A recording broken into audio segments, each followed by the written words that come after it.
เอ้าเห็นบ่พี่น้องแม่เฒ่าเพิ่นย่างมาแต่สวนเนาะเฮากำลังขี่รถกลับไปรับเพิ่นเนาะเพราะว่าเฮาก็บ่ฮู้ว่าเพิ่นแม่นไผเนาะแต่ว่าไอ้ตุนเพิ่นย่างเนาะเป็นแดดเปร่งๆเนาะพี่น้องใช่แม่เฒ่าไม่ใช่ยางฮะไม่ใช่ยาง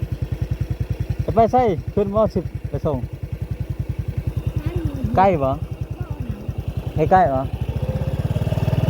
ตอนแรกเพิ่นก็ย้านแน่เนาะเพิ่นบ่ฮู้ว่าเฮาแม่นไผเนาะหลังจากนั้นเพิ่นก็ขึ้นรถนำเฮาเนาะพี่น้องเพราะว่าบ่ฮู้คือกันเนาะแต่ว่าใกล้สิไปส่งบ่ขึ้นบ่ขึ้นแม่สิไปส่งเฮาสิมื้อใส่กล่อง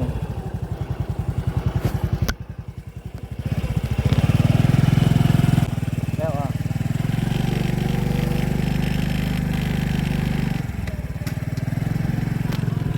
เลยหลังจากที่เอาไม่เท่าเพิ่นขึ้นไปนำนั้นเนาะเพิ่นก็ยิ้มฮ้อแล้วเนาะทำอีทเพิ่นอยากจะย้านแน่นอนพี่น้องคิดว่าเพิ่นก็บ่ฮู้จักเฮาเนาะเพิ่นคิดว่าอิหยังเพิ่นก็บ่เคยเห็นน้ำบ่ตีเพิ่นเนาะเพิ่นก็ย้านนะว่าพอเว้าไปแล้วเพิ่นก็ยิ้มเพิ่นก็หัวเฮาก็มีความสุขนำเนาะดีใจนำเพิ่นเนาะพี่น้อง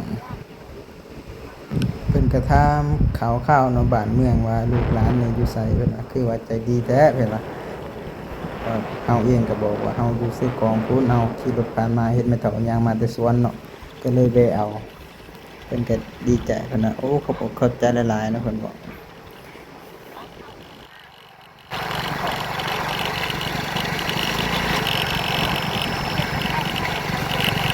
ฮะ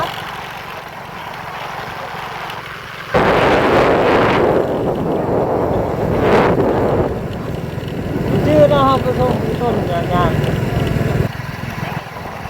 ที่นี่บ่นี่บ่อ่าเป็นยังเอาหลังจากนั้นก็ฮอดให้หยังเพิ่นแล้วเนาะก็จอดส่งให้เพิ่นลงเดี๋ยวนี้เฮาก็เดินทางต่อเนาะพี่น้อง